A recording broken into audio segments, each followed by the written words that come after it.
I should say a few words about Iran, which is the one I've visited most recently, and which is maybe the one that's nearest the front of our minds. The Iranian people were converted to Islam not very much longer after the conquest of the Arab world by Islam, but they refused to adopt the Arabic language, and it's a great point of pride to them that Persian culture and the Persian language and Persian literature survived the conversion to Islam, and the conversion to Islam also was, for most of them, not the Sunni majority form, but the Shia one. So there's a great discrepancy between Iranian society and many other of what we think of as Arab Muslim states and systems. And there are many, many, many discrepant views within the Shia theology about what's the proper role of religion in society or in the state. Should it rule now? Should it claim to govern people in the here and now? Or should it wait until the Messiah, the 12th Imam, comes back, and would it only be then appropriate for religious rule to bring about a world of universal justice and vindication? This is a very live argument in Iran and among Iranians, and has been for a very long time. But since the advent of the Ayatollah Khomeini, sometimes called the Iranian Revolution of 1979, I would say myself the Iranian counter-revolution, since the entire people of Iran and every layer of Iranian society took to the streets to overthrow the Shah, only to find that their revolution had been taken from them and hijacked by a clerical caste, who then used violence against all those who had helped them to overthrow the Shah and impose a dictatorship of their own. I believe that's better described as a counter-revolution than a revolution. It was a revolution anyway. But ideologically, the version of totalitarianism I'm talking about here has a religious name. Unlike Iraqi Baathism or Kim Il-sungism, it has a directly mainstream religious name. It's called the Velayat-i Faqih, the guardianship of the jurist or the cleric. Originally invented to say that orphans, children, mad people, lost people were to be looked after as wards of the state. Khomeini decided that this velayat should be extended to everybody. Everyone in Iran is now considered to be a child, with a paternal authority vested in the Guardian Council and the Supreme Leader. And they're supposed to be grateful that they can never, for a moment, not be afforded this wonderful protection. The father who will never go away. The father who will never quit caring for them. It's ironic, I think, that this should be the case in Iran, and I think that those who proposed the idea and kept it going for the last 2 decades failed to notice something exactly to do with paternity.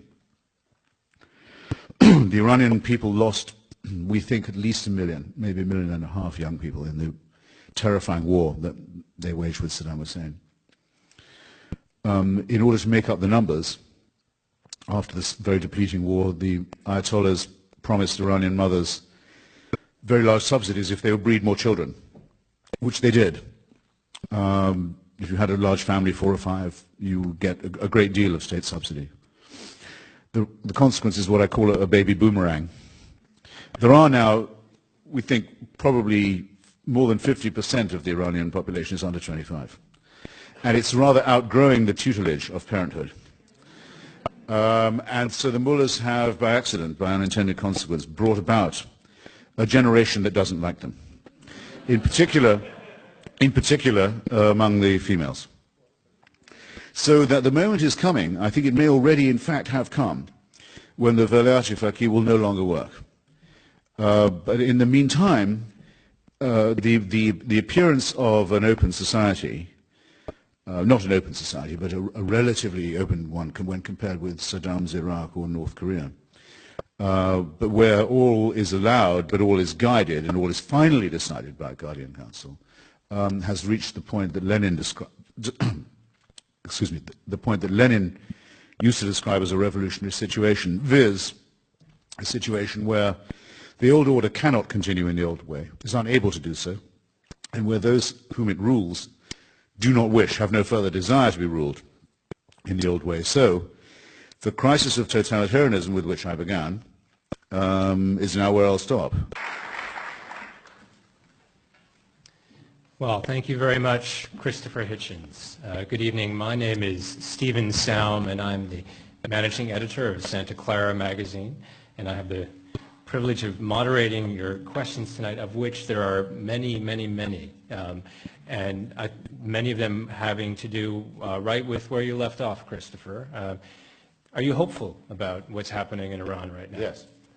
I have a lot of contact with Iran through former students of mine, friends of mine, through the email system.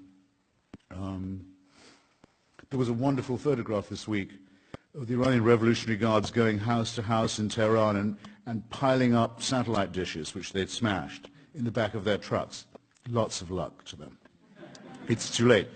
In Iraq, under Saddam Hussein, it was death to possess a satellite dish, and people didn't. It was too risky.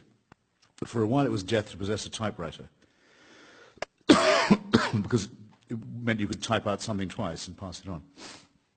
It worked, in fact. Iran is too big. Tehran is too big. It's swollen with immigrants who are fleeing the countryside. Large illegal population, huge subversive student population.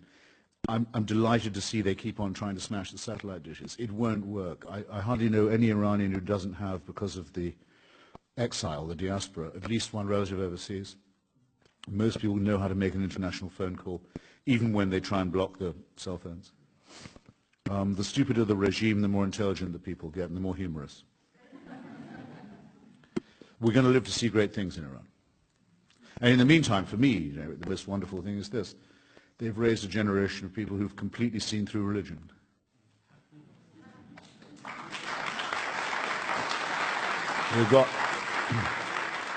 They've got no more use for these verminous mullahs at all. It's a wonderful thing to see.